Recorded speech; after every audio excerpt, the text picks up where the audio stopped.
Hello students, welcome back. आज जो है हम लोग इसका प्रकाश के प्रवर्तन का जो सीरीज चल रहा है उसका पार्ट 3 कवर अप करने वाले हैं, ठीक है ना। तो इस वीडियो में हम लोग टोटली देखने वाले हैं कि किसी भी दर्पण में जब किसी किरण को हम लोग लाते हैं, जो कि पता है हम लोग को एक सरल रेखीय होता है, सरल हमेशा सरल रेखीय मतलब एक सरल रेखा परिक्रमण करता है, तो उस किरण आरेख का अपवर्तन कैसे होता है ये बहुत ही ज़्यादा जरूरी है, क्योंकि अगला टॉपिक जो हम लोग पढ़ने वाले हैं प्रतिबिंब, उसमें किरण आरेख आना ही चाहिए। तो ये जो वीडियो है मोस्ट इंपॉर्टेंट वीडियो है, आप लोग बहुत ही ध्यान से देखिए, सीखिए और नोट भी कीजिएगा, ठीक है ना। तो सबसे पहले हम लोग देखेंगे समतल दर्पण के बारे में, फिर इसके बाद गोलीय दर्पण में भी हम लोग कवर अप करने वाले हैं, ठीक है ना। देखिए, एक बार हम जो है दर्पण को, समतल दर्पण को वर्टिकल लिए हुए हैं, दूसरा हॉरिजॉन्टल लिए हुए हैं। क्यों लिए हैं ये भी समझ में आएगा। देखिए, जब भी हम लोग इमेज बनाएंगे तो समतल दर्पण को वर्टिकल ही लेते हैं, ठीक है ना। और हॉरिजॉन्टल चूंकि ये सिर्फ प्रॉपर्टी है और हम लोग यूज भी करेंगे, तब भी जब हम लोग को प्रतिबिंब बनाना हो तो उसको वर्टिकल ही लेते हैं, ठीक है ना। तो ध्यान से समझिएगा, पहला रूल तो हम लोग ऑलरेडी सीख चुके हैं कि जब भी किसी समतल सतह पर कोई आपतित किरण आती है तो आपतन कोण और परावर्तन कोण दोनों हमेशा क्या होता है, समान होता है, यानी कोण I बराबर कोण R होगा। और ये तब होगा जब किरण तिरछा है, याद रखना है, कहीं भी तिरछा आता है, ठीक है ना, कहीं भी तिरछा आता है तो यहाँ पर एक काल्पनिक किरण, एक काल्पनिक हम लोग का पॉइंट आ जाता है जो अभिलंब होता है, जो याद रखिएगा हमेशा ये जो है सतह पर लंबवत होता है। तो जितना कोण बढ़ाकर ये आपतन मतलब अभिलंब के साथ जितना कोण बनाकर आपतित होता है उतना ही कोण बनाकर अपवर्तित भी हो जाता है, चाहे कहीं भी है, बस याद रखना है कि ये तिरछा आना चाहिए, ठीक है ना।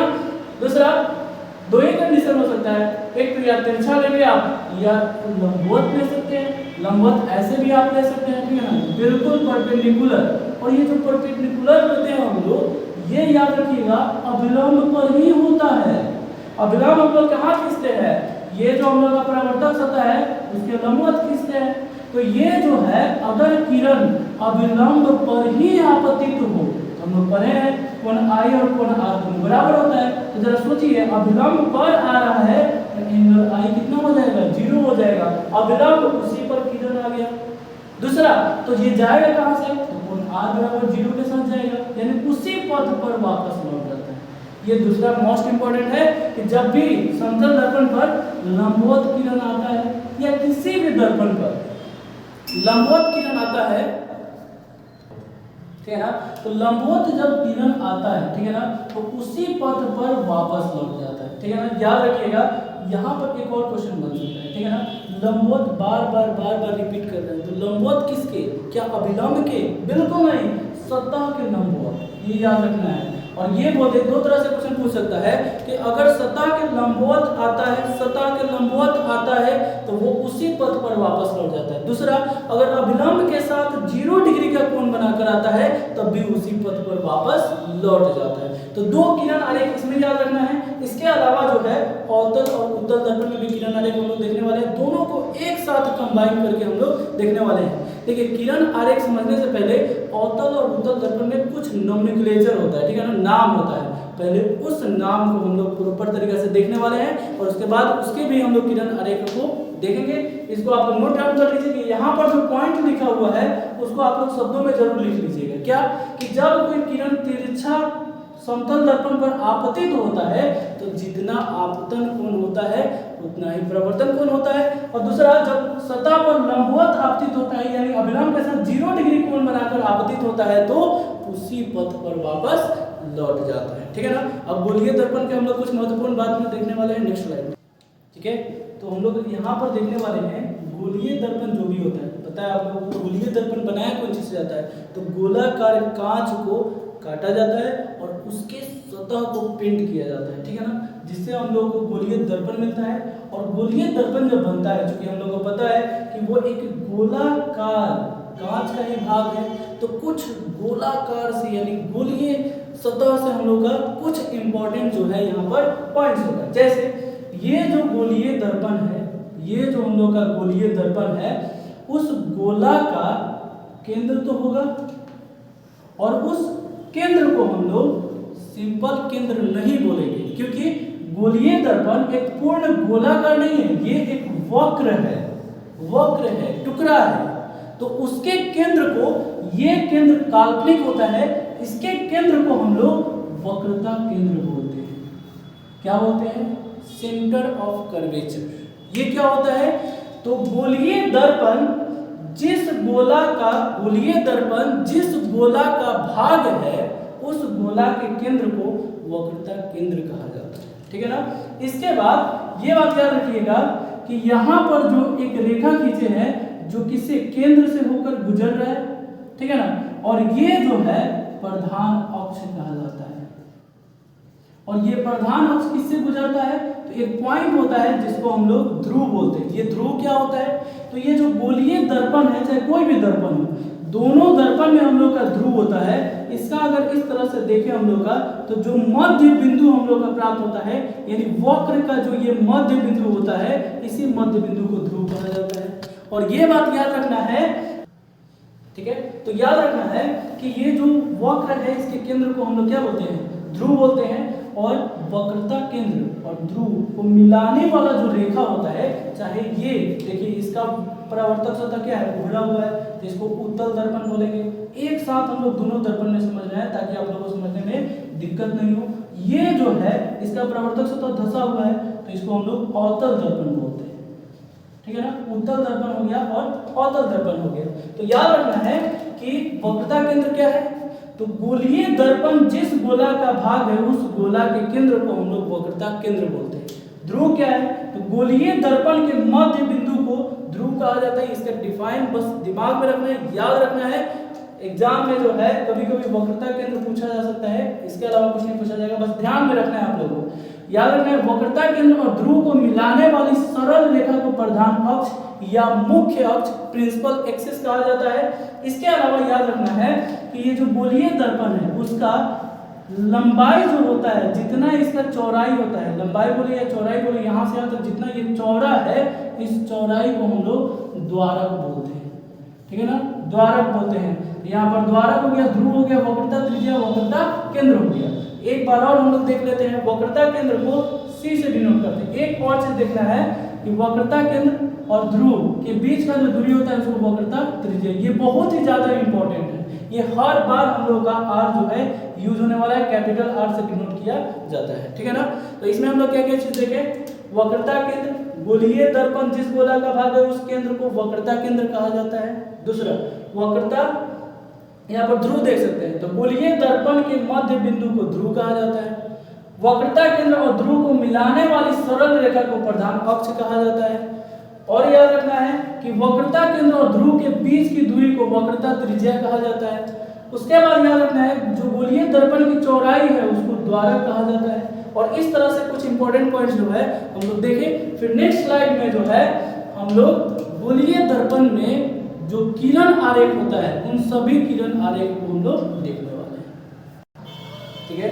तो अब हम लोग देखने वाले हैं गोलीय दर्पण में किरण आरेख। ठीक है ना? बहुत ही ज्यादा इंपॉर्टेंट है, क्योंकि इसके बिना प्रतिबिंब नॉट पॉसिबल, समझना। ठीक है ना? तो याद रखना है, देखिए, यदि किरण जो है वो ध्रुव, यानी ये जो हम लोग का ध्रुव है, उस पर आपतित किरण हो। अब इधर हम लोग देखेंगे अवतल दर्पण में, सिमिलरली हम लोग देखेंगे उत्तल दर्पण में। दोनों में अगर ध्रुव पर किरण क्या हो? आपतित हो, तो क्या होगा उसका परावर्तित किरण? तो ध्यान देना, यहाँ पर जब किरण आपतित होता है ध्रुव पर, तो याद रखिएगा, ये जो प्रधान अक्ष खींचा गया है, इस समय ये अविलंब का कार्य करता है। क्यों? कैसे?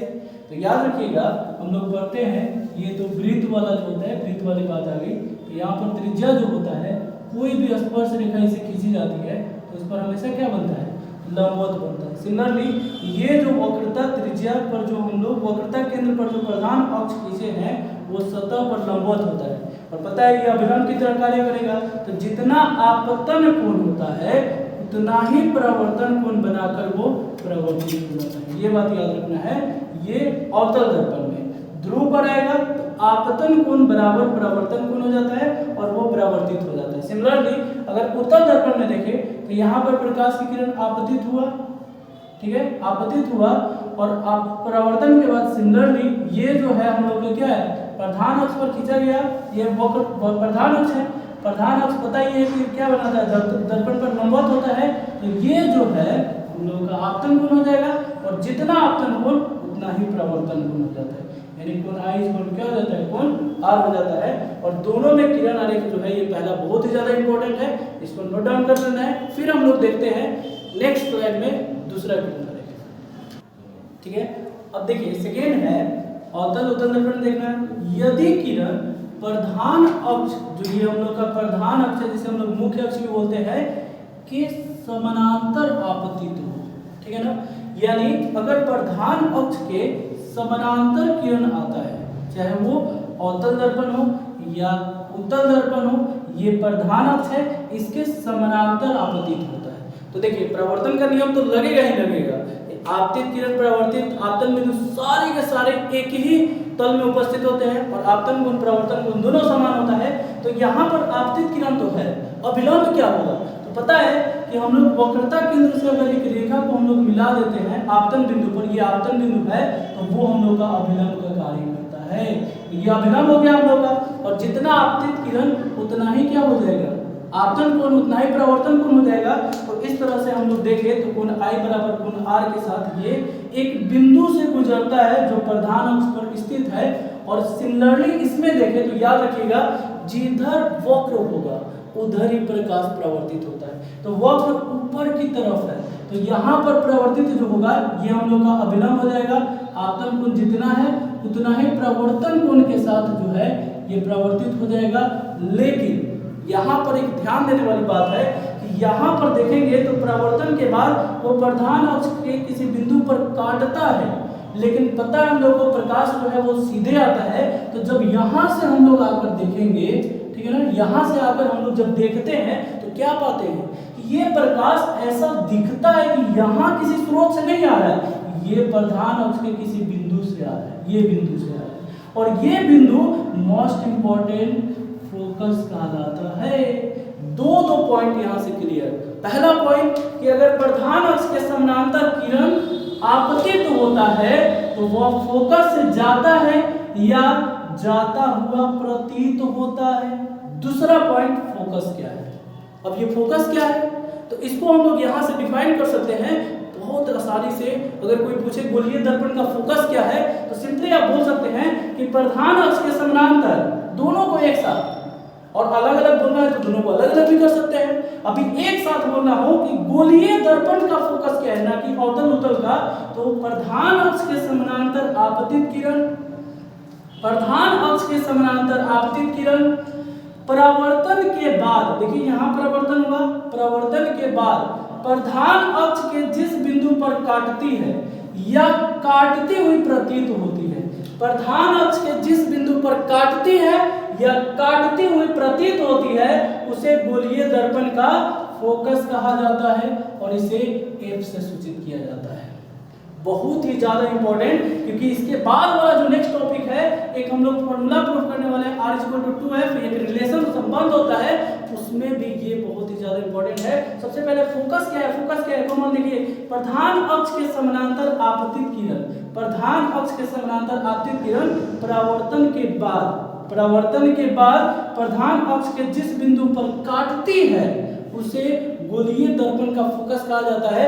अब सेपरेट अवतल दर्पण का फोकस क्या है, तो सिंपली काटती है अवतल दर्पण का फोकस, काटती हुई प्रतीत होती है उत्तल दर्पण का फोकस क्या है, प्रधान अक्ष के समानांतर आपतित किरण, परावर्तन के बाद प्रधान अक्ष के जिस बिंदु पर काटती है उसे अवतल दर्पण का फोकस कहा जाता है। और प्रधान अक्ष के समानांतर आपतित किरण परावर्तन के बाद प्रधान अक्ष के जिस बिंदु पर काटती हुई प्रतीत होती है वो उत्तल दर्पण का फोकस कहा जाता है। और ध्यान देने वाली बात है, ये जो फोकस है और ध्रुव है इसके बीच की दूरी को हम लोग फोकस दूरी, फोकल लेंथ बोलते हैं, फोकल लेंथ, ठीक है ना, फोकस दूरी कहते हैं, फोकस दूरी बहुत ही ज्यादा इंपॉर्टेंट है। ये फोकस दूरी कहलाता है, क्या कहलाता है, ध्रुव और फोकस के बीच की दूरी को फोकस दूरी कहा जाता है, ठीक है ना। तो ये दोनों का दोनों डेफिनेशन बहुत ही ज्यादा इंपॉर्टेंट है। और तीसरा और आखिरी हम लोग देखने वाले हैं, लेकिन एक बात और, इसका तो फोकस दूरी हम लोग को दिख रहा है, फोकस भी दिख रहा है, लेकिन अगर आपसे कोई समतल दर्पण का फोकस पूछ ले तो क्या कीजिए, लीजिएगा। तो सिंपली इसका प्रधान अक्ष मान लीजिए ये जो है, ये हम लोग दर्पण पर लंबवत ही प्रधान अक्ष को खींचते हैं, देखिए खींचा हुआ है। अब अगर इसका आपतित किरण प्रधान अक्ष के समानांतर अगर हम लोग किरण ले लेते हैं तो वो कहां पर काटेगा? प्रधान अक्ष पर। तो देखिएगा कि हम लोग अभी पढ़े हैं कि प्रधान अक्ष से समानांतर किरण लेते हैं तो वो उसी पथ पर वापस लौट जाता है और ये अनंत तक जाएगा, ये भी अनंत तक जाएगा। और जब कोई दो रेखा अनंत तक एक दूसरे के समानांतर जाता है तो माना जाता है कि वो अनंत पर एक दूसरे को काटेगा, यानी समतल दर्पण का जो फोकस होता है, फोकस दूरी स्मॉल f जिसको बोला जाता है, वो अनंत होता है। अब फोकस कहाँ बनता है? वो भी अनंत पर बनता है, ठीक है ना। तो यहाँ से कई सारी बातें क्लियर हो गई। अब इसके बाद नेक्स्ट स्लाइड में हम लोग देखेंगे तीसरा किरण आरेख, ठीक है ना, तीसरा और चौथा फिर चौथा, ठीक है। तो हम लोग थर्ड फोकस मतलब ये थर्ड किरण आरेख हम लोग देखने वाले हैं, आप लोग नोट डाउन करके देखिए, ठीक है ना। जो दिया हुआ है फोकस से आपतित किरण, दोनों दर्पण में इसके पहले वाले में हम लोग फोकस देख लिए क्या होता है। अब अगर फोकस पर ही किरण आपतित हो जाए, लेकिन याद रखिएगा इसमें पॉसिबल ही नहीं है, फोकस जो है वो दर्पण के पीछे है और प्रकाश तो आर पार करता नहीं है, तो फोकस की ओर आपतित किरण भले फोकस पर नहीं जाए लेकिन फोकस की ओर जाए, ठीक है ना। तो दोनों सिचुएशन में क्या होता है कि अगर फोकस पर आपतित किरण लेते हैं या फोकस की ओर आपतित किरण लेते हैं, जो फोकस की ओर जाने की भी कोशिश तो करता है लेकिन पहुंच नहीं पाता है, लेकिन दोनों सिचुएशन में अगर फोकस की ओर आपतित किरण होता है, फोकस पर आपतित किरण या फोकस की ओर आपतित किरण होता है, परावर्तन के बाद प्रधान अक्ष के समानांतर चला जाता है। बिल्कुल इसके अपोजिट जिसके पहले हम लोग पढ़े हुए थे, जो क्या था, प्रधान अक्ष के समानांतर फोकस से, प्रधान अक्ष के समानांतर फोकस की ओर, लेकिन अगर प्रधान अक्ष से लेते हैं तो मतलब फोकस से लेते हैं तो प्रधान अक्ष से समानांतर चला जाता है। सिमिलरली इसमें फोकस की ओर लेते हैं तो वो प्रधान अक्ष के समानांतर चला जाता है। थर्ड और मतलब फोर्थ और आखिरी हम लोग देखेंगे जो है वक्रता केंद्र पर, ठीक है ना। अगर हम लोग किरण को वक्रता केंद्र पर आपतित करते हैं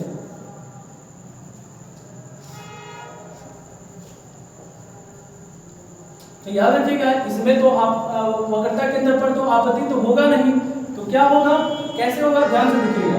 इसमें पॉसिबल है, इसमें पॉसिबल है, ठीक है ना, क्योंकि ये जो है अपवर्तक सतह है और इधर से हम लोग किरण ला सकते हैं। तो अगर वक्रता केंद्र पर किरण आपतित हो और यहाँ पर वक्रता केंद्र की ओर किरण आपतित हो, याद रखना है वक्रता केंद्र पर और वक्रता केंद्र की ओर आपतित हो। तो अभी जस्ट हम लोग देखे हैं कि वक्रता केंद्र पर से अगर कोई रेखा हम लोग खींचते हैं इसके सतह पर तो वो लंबवत होता है, और हम लोग पढ़े हुए हैं कि जब भी सतह पर लंबवत किरण आपतित होता है तो उसी पथ पर वापस लौट जाता है। तो ये जिस पथ पर आया है उसी पथ पर वापस लौट जाएगा। सिमिलरली इसमें जिस पथ पर आया उसी पथ पर वापस लौट जाएगा।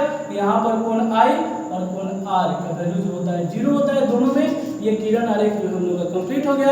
अभी जस्ट एक रिलेशन हम लोग देखे हैं, जो वक्रता त्रिज्या और एक फोकस, ये दो पॉइंट हम लोग देखे। ये क्या है, तो पढ़े हम लोग वक्रता केंद्र और ध्रुव के बीच की जो दूरी होती है उसको वक्रता त्रिज्या बोलते हैं, और ये जो फोकस है और ध्रुव के बीच की दूरी को हम लोग फोकस दूरी बोलते हैं, और इसके बीच एक संबंध होता है। तो नेक्स्ट स्लाइड में हम लोग उसी संबंध को सत्यापित करने वाले हैं।